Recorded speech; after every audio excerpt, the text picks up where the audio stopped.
dysmenorrhea, amenorrhea, endometrial polyps, candidiasis, bacterial vaginosis, vaginal dryness, urinary tract infection, cervical cancer, ovarian cancer, vaginal and vulvar irritation. Familiar ka man o hindi sa mga salitang ito, sa tunog pa lang ng bawat salita ay talagang nakakatakot na. Lahat ng kababaihan, sa simula pa lang ng pagkakaroon ng kanilang monthly period, ay prone na sa ganitong mga karamdaman. At ang mas nakakatakot dito, malaking porsyento nito ay galing sa maling sanitary pads. Ako po si Doc Ferd Soledad at nandito po tayong muli sa ating Good Life Health Forum upang pag-usapan yung mga problemang na-encounter ng mga kababaihan, lalong-lalo na po sa paggamit ng ating mga sanitary napkins or sanitary pads. Ito lang po yan, pag-uusapan natin muli dito sa Good Life Health Forum. Simula po, nung ang mga kababaihan ay nagkaroon ng menstruation or pagreregla hanggang sa time na siya ay mag-menopause, yun po yung taon o bilang ng taon na kung saan gumagamit siya ng tinatawag nating mga sanitary napkins or sanitary pads. Ganun katagal yun. At imagine niyo po, kung maling uri ng sanitary napkin ang ginagamit ninyo, siyempre, may masamang dulot ito or panganib na dulot ito sa inyong kalusugan.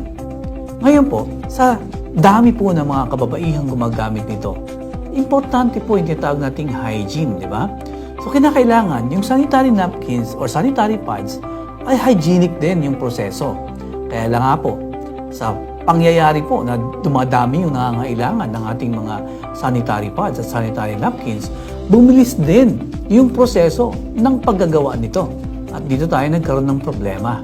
Alam niyo po ba na sa pagpoproseso, sa paggagawa ng ating tinatawag na mga sanitary pads or sanitary napkins, gumagamit tayo ng mga recycled papers.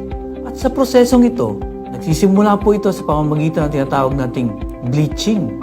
Ibig sabihin, binababad po yung mga recycled paper, binibleach using dioxin, at alam natin na kapag merong dioxin, carcinogenic po ito. Imagine niyo po gumagamit tayo ng napkin na merong ganitong uri ng proseso, alam natin na unti-unti itong dioxin na ito na may carcinogenic capability, ginagamit po ng ating mga kababaihan, unti-unti po na-absorb ito ng kanilang katawan.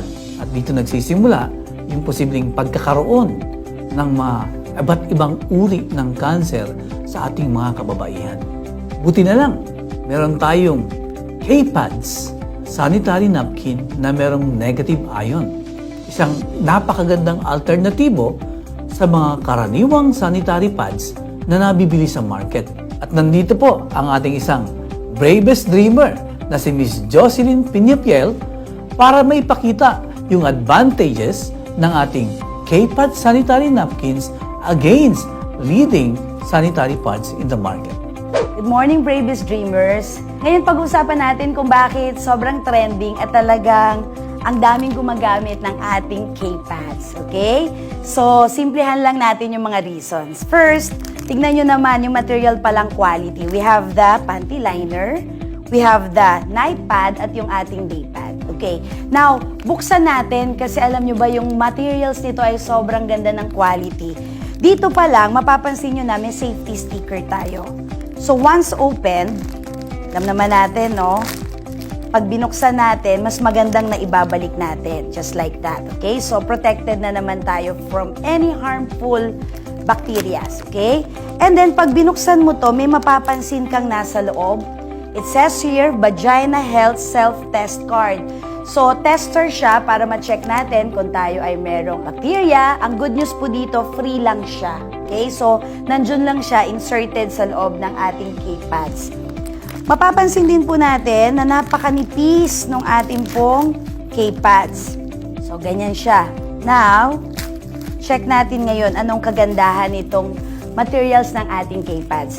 First, kung mapapansin nyo, meron po siyang gasa. Yun po yung first layer, yung ating tinatawag na gasa. And then, yung gasa po na ito, napakaganda kasi hindi siya mainit sa pakiramdam at mas mabilis po siya makapag-absorb ng dugo. Now, magde-demo ko sa inyo kasi based on studies on the second day period, tayo mga girls ay talaga namang grabe. Nakakapag-release pala tayo ng 150 up to 200 ml yung tinatawag na liquid blood. So, imagine niyo na lang, sobrang heavy period yan. That is the reason why sobrang tumitrending si K-Pads. Simply because, after the first layer, which is the gasa, okay, mapapansin po ninyo, no, very absorbent siya. Gaano ka-absorbent? Check natin. I have here with me yung tinatawag na tissue paper. Hindi pa siya wet. It's so dry. So, mas mabe-verify natin ngayon kung gaano kaganda yung quality ng ating K-Pad. So, yung tissue, very dry. And then, nilagay natin siya on top of our K-Pad. I-check natin ngayon, didiinan ko, okay? So, ayan, medyo diniinan ko na. Pakiramdam ko, dry na dry. Pero diinan pa ulit natin na mas maidiin. Very dry. Hampasin na natin. Ayan. There you have it, hinahampas na natin. Can you imagine on your second day period, pero ang pakiramdam mo, super dry. Napakaganda at napakasarap sa feeling using the K-Pads. Bakit? Yung first layer natin na gasa, pag ni-remove natin ito, ang pinaka-importante rin na layer ng ating K-Pads is what we call the negative anion strip. So, ito yung kulay green strip na mapapansin yung naka-attach sa ating K-Pads. Okay? So, ito po yung gasa. Okay?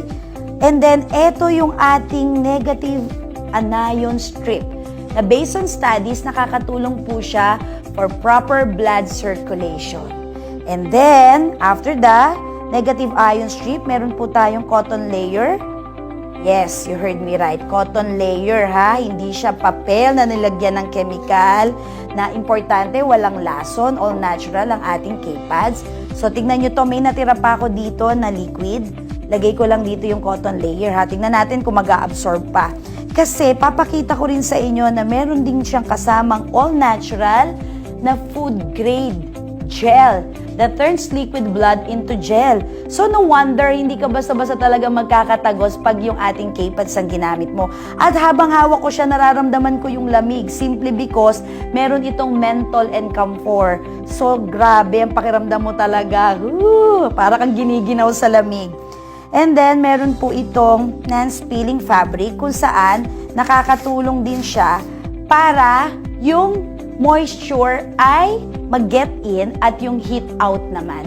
So, nakakatulong po ito para ma-lock yung tinatawag na dugo, pero sumisingaw pa rin yung init ng katawan. So, imagine niyo kanina meron po tayo ditong nailagay, mga 100 ml ng liquid, no? Tapos nilagay natin yung mga layers ng ating K-Pad. So, gusto ko lang i-prove sa inyo kung gaano siya ka-absorbent.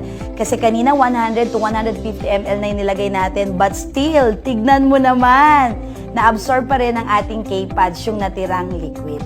So, bakit maganda ang K-Pads? There you have it. Welcome to the good life.